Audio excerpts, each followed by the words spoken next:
Meu nome é Amanda e jamais imaginei que minha vida mudaria tão drasticamente em apenas um ano. Olhando para trás agora, não posso deixar de rir de como eu era ingênua sobre o que achava ser meu casamento perfeito. Há 4 anos, aos 30 anos, me casei com Roberto. Parecíamos o par perfeito. Eu estava crescendo na carreira como gerente de projetos na financeira Richardson, enquanto ele se contentava com sua posição como gerente na Obras e Comércio. Diferente dos maridos das minhas colegas, que estavam sempre correndo atrás de promoções, Roberto preferia uma vida mais simples. Ele chegava cedo em casa, preparava o jantar e passávamos noites tranquilas juntos. Eu ganhava mais que ele, mas isso nunca pareceu incomodá-lo. Na verdade, ele parecia gostar de ter uma esposa bem-sucedida. Amor, fiz aquele macarrão que você adora, ele dizia quase toda sexta-feira, me recebendo com um beijo quando eu chegava exausta depois de mais uma longa semana de reuniões e prazos. Você me mima demais, eu respondia, respirando o familiar aroma de alho e ervas que preenchia nossa casa alugada. Tínhamos nossas rotinas, nossas piadas internas, nossos sonhos compartilhados. Estávamos economizando para ter nossa própria casa, e a conta conjunta crescia constantemente. Já tínhamos guardado R$200 mil, ainda não era suficiente para nossa casa dos sonhos, mas estávamos chegando lá. Logo teremos nosso próprio lugar, Roberto dizia, navegando por anúncios imobiliários no celular enquanto nos aconchegávamos no sofá. Só mais 1 ano ou 2 de economia. Eu concordava, imaginando o nosso futuro juntos. Falávamos sobre ter filhos um dia, mas ambos concordávamos em esperar até termos nossa própria casa. Tudo parecia tão claro, tão certo. Então veio aquela terça-feira em março. Lembro perfeitamente porque foi o dia em que tudo começou a desmoronar, embora eu não soubesse disso ainda. Eu estava no meio de uma apresentação de projeções trimestrais para a diretoria quando a sala começou a girar. Os rostos ao redor da mesa de conferência ficaram embaçados, e a última coisa que ouvi foi alguém gritando meu nome antes de tudo escurecer. Acordei na emergência, rodeada por rostos preocupados e o bip constante dos monitores. Um médico de olhos bondosos e cabelos grisalhos estava ao lado da minha cama segurando uma prancheta. Senhora Santos, ele disse suavemente, precisamos fazer alguns exames adicionais, mas o exame preliminar mostra algo preocupante. Parece haver uma massa em seu cérebro. A palavra massa ecoou em minha cabeça como uma sentença de morte. Senti o mundo girar novamente, mas desta vez permaneci consciente, dolorosamente ciente de cada palavra que se seguiu. Precisamos fazer exames mais detalhados para determinar se é benigno e se a cirurgia é possível, o médico continuou. Preciso ser honesto com você, mesmo que a cirurgia seja uma opção, há um risco significativo de incapacidade a longo prazo. Assenti mecanicamente, minha mente já correndo para Roberto. Como ele receberia essa notícia? Ficaria ao meu lado se eu ficasse incapacitada? Tínhamos prometido na saúde e na doença, mas isso era diferente. Isso era real. Peguei um táxi para casa naquela noite, minha mente correndo sobre como dar a notícia a Roberto. Quando abri a porta da frente, encontrei-o na cozinha, cantarolando enquanto mexia algo que cheirava a ensopado de carne. A normalidade de tudo aquilo fez meu coração doer. Roberto, chamei suavemente, ainda parada na porta. Preciso te contar uma coisa. Ele se virou com a colher na mão e deve ter visto algo em meu rosto, porque o sorriso imediatamente sumiu. O que foi, Amanda? Contei tudo, o desmaio, o hospital, o tumor. Seu rosto foi ficando cada vez mais pálido enquanto eu falava, mas o que aconteceu em seguida me pegou completamente desprevenida. Você vai poder continuar trabalhando? Ele perguntou, baixando a colher. O que acontece se você tiver que parar? Temos dinheiro suficiente? Fiquei ali parada. Meu marido tinha acabado de saber que eu poderia estar morrendo ou enfrentar uma incapacidade permanente, e sua primeira preocupação era com dinheiro, com minha capacidade de trabalhar. Nós temos nossas economias, consegui responder, tentando esconder a mágoa em minha voz. Deve ser suficiente para passar o período inicial. Podemos resolver o resto depois. Certo, certo, ele assentiu, passando as mãos pelo cabelo. As economias. Ok. As semanas seguintes foram um borrão de consultas médicas e exames. Tentei manter minha rotina normal de trabalho, mas estava ficando cada vez mais difícil. As dores de cabeça estavam piorando e alguns dias eu mal conseguia focar na tela do computador. Amanda, você precisa tirar um tempo, minha chefe Sarah Mitchell finalmente disse, depois de me encontrar com a cabeça entre as mãos uma tarde. Podemos arranjar 6 meses de licença médica. Sua saúde tem que vir em primeiro lugar. Eu sabia que ela estava certa, mas ficar em casa o dia todo era mais difícil do que eu esperava. As paredes pareciam se fechar sobre mim enquanto eu ficava deitada no sofá, imaginando se cada dia poderia ser um dos meus últimos. Eu morreria? Sobreviveria, mas nunca mais seria a mesma. As perguntas me atormentavam sem parar. E então havia o comportamento cada vez mais estranho de Roberto. Ele começou a chegar cada vez mais tarde em casa, às vezes bem depois da meia-noite. Quando eu perguntava sobre isso, ele sempre tinha a mesma resposta. Estou fazendo hora extra, Amanda. Precisamos do dinheiro para seu tratamento. Você entende, né? Eu assentia, exausta demais com meus próprios medos para investigar mais. Às vezes eu ouvia ao telefone em outro cômodo, falando em voz baixa, mas dizia a mim mesma que provavelmente era apenas algo do trabalho. Minha mente estava ocupada com pensamentos mais sombrios. O que aconteceria se o tumor fosse maligno? Se eu sobrevivesse, mas ficasse paralisada? Roberto ficaria por perto para cuidar de uma esposa incapacitada? Depois de semanas tentando lidar com tudo sozinha, finalmente desabei e liguei para minha mãe. Tinha evitado fazer isso para não preocupá-la na sua idade, ela tinha me tido tarde na vida e agora estava nos 70 anos, mas eu precisava dela mais do que nunca. Mãe, disse quando ela atendeu, minha voz falhando. Estou doente. Assim que expliquei tudo, ela não hesitou. Estou indo aí agora mesmo, querida. Vou fazer minha mala neste minuto. Ela chegou no dia seguinte. Eu estava tendo um dos meus dias ruins, mal conseguindo ir do quarto ao banheiro sem ficar tonta. Ela me olhou uma vez e entrou em modo mãe total, exatamente como quando eu era pequena e estava com gripe. Ter mamãe ali era como estar envolta em um cobertor quente. Ela cozinhava, limpava, garantia que eu tomasse meus remédios na hora certa e, mais importante, segurava minha mão durante os piores momentos, quando o medo se tornava avassalador. Mas nem todos estavam felizes com sua presença. O rosto de Roberto ficava tenso toda vez que chegava em casa e a encontrava lá. Ele forçava um sorriso e se retirava para o quarto ou de repente lembrava de e-mails do trabalho que precisava enviar. Sua mãe não precisa ficar aqui o tempo todo, ele disse uma noite quando estávamos sozinhos. Eu posso cuidar de você. Mas você mal fica em casa ultimamente, apontei. Porque estou trabalhando, ele explodiu, então imediatamente suavizou o tom. Estou trabalhando por nós, Amanda. Mamãe também notou a tensão. Depois de 2 semanas, anunciou que estava voltando para casa. Você parece mais forte agora, querida, ela disse, embora eu pudesse perceber que estava relutante em partir. Mas estou a apenas uma ligação de distância se precisar de mim. As semanas seguintes foram um borrão de exames médicos e visitas à clínica. A casa parecia vazia sem mamãe, e Roberto estava passando ainda mais tempo fora, mas me forcei a focar em minha saúde, em conseguir passar cada dia, em esperar por boas notícias. Então finalmente, depois do que pareceu uma eternidade, recebi a notícia. Na minha última consulta, meu médico estava realmente sorrindo enquanto olhava meus resultados. Senhora Santos, tenho boas notícias, ele disse, e senti meu coração pular uma batida. O tumor é benigno e está em uma localização onde podemos operar com segurança. O risco de complicações é mínimo. Explodi em lágrimas de alívio. Depois de todas essas semanas de incerteza e medo, havia esperança. Esperança real mal podia esperar para contar a Roberto. Talvez agora as coisas pudessem voltar ao normal. Talvez todo seu comportamento estranho tivesse sido apenas estresse por causa da minha condição. Praticamente flutuei para fora do hospital, já planejando como daria a boa notícia.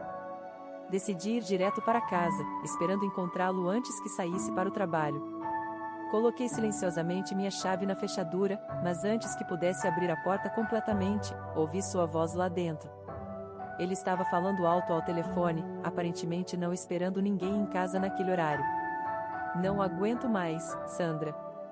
Você não sabe como é viver com ela, ele dizia, sua voz cheia de nojo. O cheiro constante de remédios na casa, sua aparência doentia, é simplesmente insuportável. Minha mão congelou na maçaneta enquanto ele continuava. Eu sei, mas você deveria vê-la agora. Ela não é nada parecida com a mulher com quem me casei. Sempre fraca, sempre reclamando de dores de cabeça. Sou muito jovem para ficar bancando o enfermeiro de uma inválida. Cada palavra era como um golpe físico. Fiquei ali, ouvindo meu marido me difamar para outra mulher, minhas pernas tremendo. Sim, a situação do dinheiro está sendo resolvida. Temos bastante nas economias. Olha, vou dar um jeito. Só preciso sair dessa situação antes que ela piore. Empurrei a porta completamente e entrei na sala. Roberto girou, o telefone ainda pressionado contra o ouvido, seu rosto perdendo toda a cor quando me viu. Te ligo depois, ele murmurou no telefone, encerrando a chamada. Sobre o que era aquilo, minha voz saiu mais firme do que eu esperava. Por um momento Roberto apenas me encarou, pego de surpresa. Então sua expressão mudou, endureceu. Bem, acho que você ouviu tudo, ele disse, endireitando os ombros. Talvez seja melhor assim. Precisamos conversar. Conversar sobre o quê? Perguntei, embora já soubesse o que estava por vir. Quero o divórcio, Amanda. E quero metade das nossas economias, ele disse tão naturalmente como se estivesse discutindo o clima. Vamos ser realistas. Você está doente e eu não vou gastar os melhores anos da minha vida cuidando de uma inválida. Preciso de alguém jovem, saudável. Eu mereço isso. Fiquei ali absorvendo suas palavras, pensando nas boas notícias que acabará de receber do médico. Mas olhando para Roberto agora, percebi que não faria diferença. Isso não era sobre minha doença. Era sobre quem ele realmente era. Precisamos fazer isso rapidamente, ele continuou, ganhando confiança com meu silêncio. Antes da sua cirurgia. Não vou arriscar ficar legalmente preso a uma pessoa incapacitada se algo der errado. Tudo bem, disse baixinho. Concordo com o divórcio. Ele pareceu surpreso com minha rápida concordância, talvez esperando lágrimas ou súplicas. Ótimo, disse, se recuperando rapidamente. Vou para um hotel hoje à noite. Não quero ficar aqui.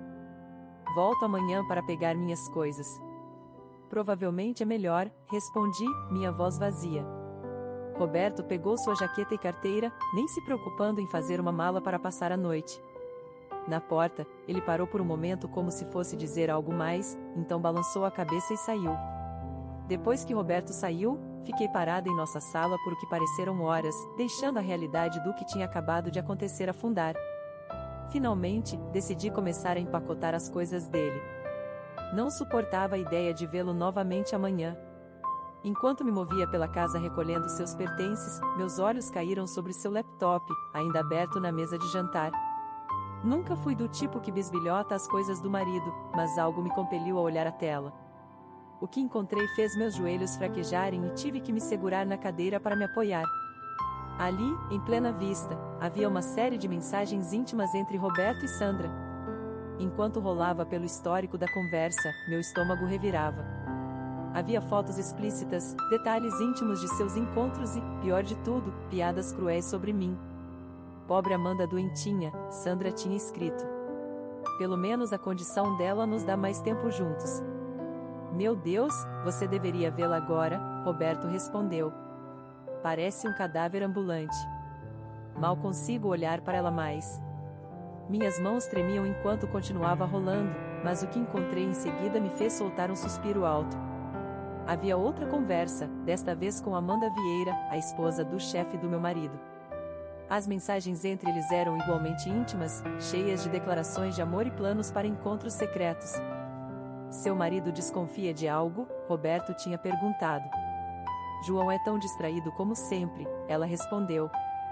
Ocupado demais com trabalho para perceber o que está acontecendo debaixo do nariz dele. Me senti enjoada, mas me forcei a continuar lendo. Com mãos trêmulas, peguei meu celular e comecei a tirar fotos de tudo, as mensagens, as fotos, as datas. Algo em mim sabia que isso poderia ser importante depois. O processo do divórcio andou rapidamente depois disso. Não tínhamos muito para desfazer, sem filhos, sem propriedade própria. A casa era alugada e nosso único bem conjunto era nossa conta poupança com os R$ 200.000 que estávamos guardando para a entrada de uma casa. Dinheiro que tinha vindo principalmente do meu salário mais alto, embora eu nunca tivesse me importado com esse desequilíbrio antes. O advogado de Roberto, um tubarão de terno caro, tinha outras ideias. Meritíssimo, ele argumentou durante o processo, embora a senhora Santos possa ter contribuído mais diretamente para a conta poupança, as contribuições do meu cliente para o lar foram igualmente valiosas. Ele gerenciava todos os afazeres domésticos, permitindo que a senhora Santos se concentrasse em sua carreira. O dinheiro que ele ganhava ia diretamente para despesas da casa, compras, contas, necessidades diárias. Observei enquanto Roberto assentia solenemente ao lado de seu advogado, interpretando o papel do dedicado dono de casa que sacrificou seu próprio avanço na carreira pelo nosso lar. O mesmo homem que me chamou de fardo algumas semanas antes. O juiz concordou com o argumento deles. O tribunal entende que ambas as partes contribuíram igualmente para o casamento, ainda que de formas diferentes. As economias serão divididas igualmente entre o senhor e a senhora Santos. Assim, simplesmente assim, metade das nossas economias, R$ 100.000, foi para Roberto. O dinheiro pelo qual eu tinha trabalhado tanto, ficado até tarde no escritório, assumido projetos extras, agora estava sendo dividido com um homem que me traiu de todas as formas possíveis. Depois que o divórcio foi finalizado, Roberto se mudou imediatamente. Eu também não podia ficar naquele apartamento, muitas memórias, muita dor. Minha mãe me recebeu de braços abertos, exatamente como tinha feito quando eu era uma adolescente assustada depois do meu primeiro término. 2 meses após o divórcio, finalmente fiz minha cirurgia. O procedimento correu exatamente como os médicos tinham previsto. Eles removeram o tumor com sucesso e minha recuperação começou imediatamente. A cada dia eu me sentia um pouco mais forte, um pouco mais como meu antigo eu. Durante minha recuperação, fiquei com minha mãe.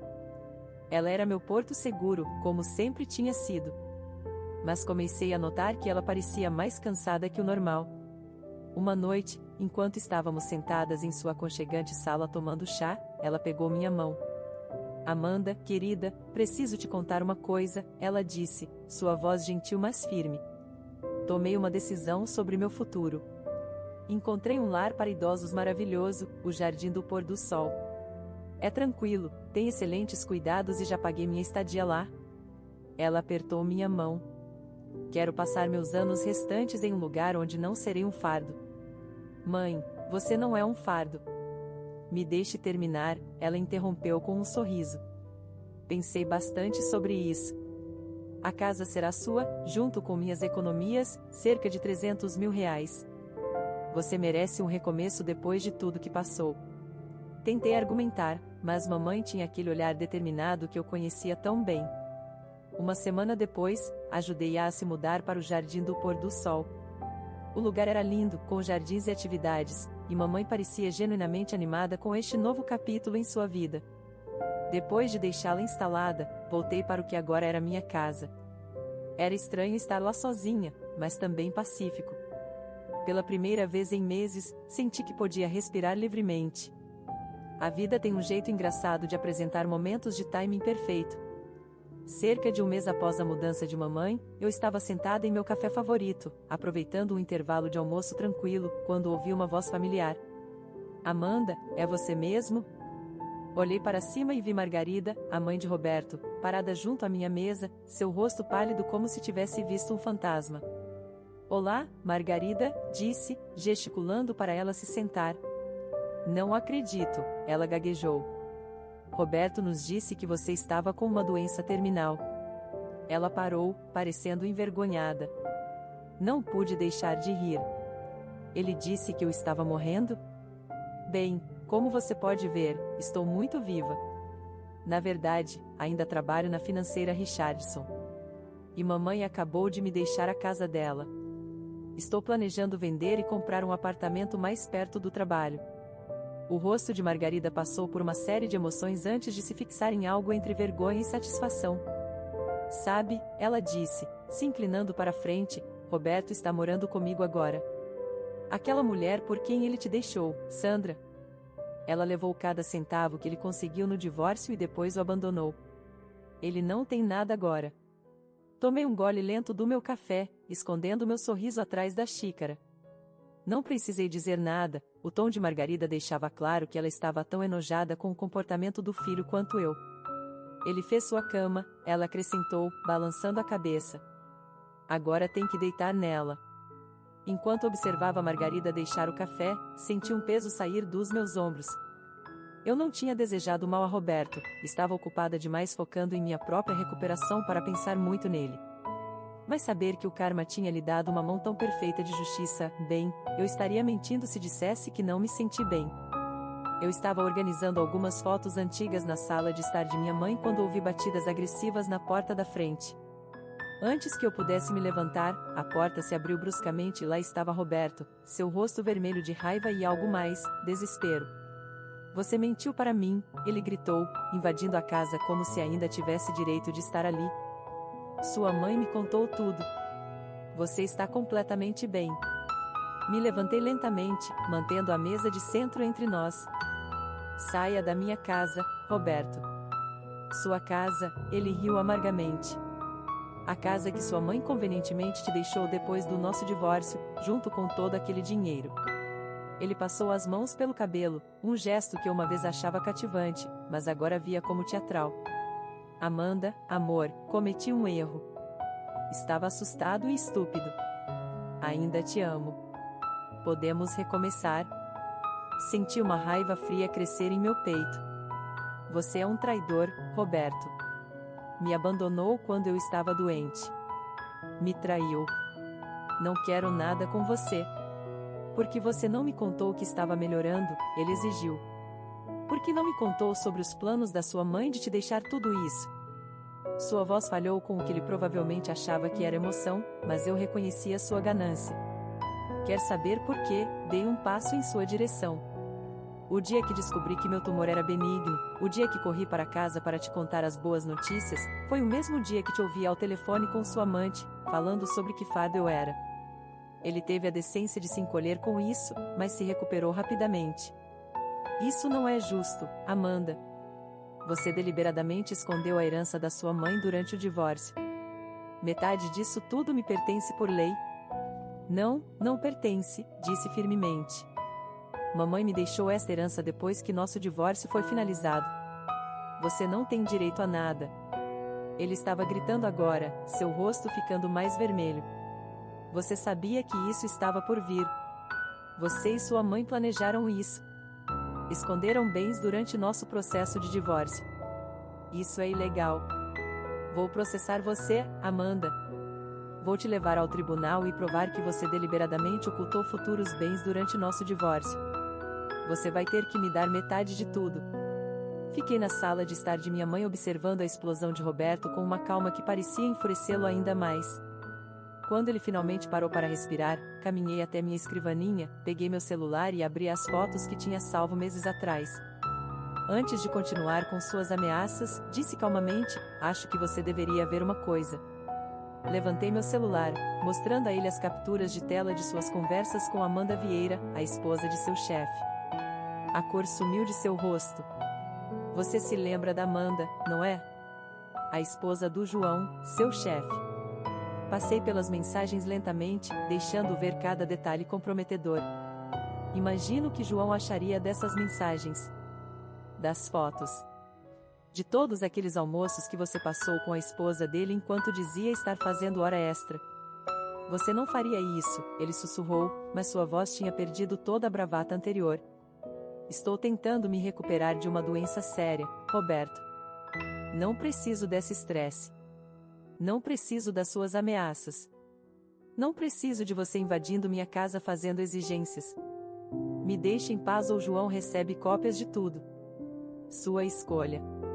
Ele ficou ali parado, abrindo e fechando a boca como um peixe fora d'água. Finalmente, recuou em direção à porta.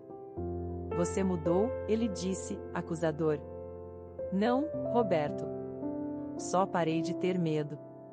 Depois que ele saiu, sentei e chorei. Não de tristeza ou medo, mas de alívio. Estava verdadeiramente acabado. Os meses seguintes foram transformadores. Vendi a casa de minha mãe por um excelente preço, graças ao aquecido mercado imobiliário. Com esse dinheiro e a herança, comprei um lindo apartamento em um prédio de luxo a apenas 3 quadras do meu escritório. A caminhada para o trabalho se tornou minha terapia diária, me ajudando a reconstruir minha força passo a passo. A doença tinha cobrado seu preço do meu corpo, eu tinha perdido quase 10 quilos durante o pior período, mas lentamente comecei a me recuperar. Comecei a fazer aulas de yoga na academia do meu prédio, gradualmente reconstruindo minha força e flexibilidade. Meu apetite voltou e, com ele, minha energia. Minha chefe provou ser mais compreensiva do que eu poderia ter esperado. Leve todo o tempo que precisar, ela me disse durante minha primeira semana de volta. Estamos apenas felizes em ter você de volta conosco. Ela organizou para que eu trabalhasse em horário flexível, me permitindo comparecer às consultas de acompanhamento e sessões de terapia sem estresse. Às vezes, em minhas caminhadas matinais para o trabalho, eu pegava meu reflexo nos prédios de vidro elegantes e mal me reconhecia. Não por causa da perda de peso ou da pequena cicatriz escondida sob meu cabelo, mas por causa da confiança em meu andar, da retidão da minha coluna, do erguer do meu queixo. Eu não era mais a mulher que tinha medo de ficar sozinha, de estar doente, de não ser amada. Através de conhecidos mútuos, ocasionalmente ouvia notícias sobre Roberto. Ele ainda estava morando com sua mãe, tendo gastado todo o dinheiro do divórcio com Sandra.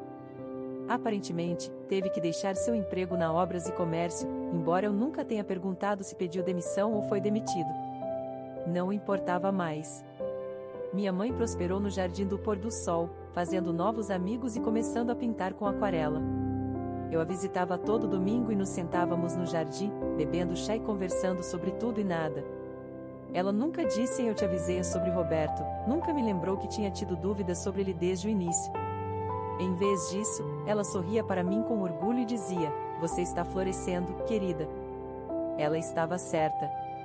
Como a orquídea em vaso na janela do meu novo apartamento, um presente de boas-vindas da minha equipe no trabalho, eu estava florescendo.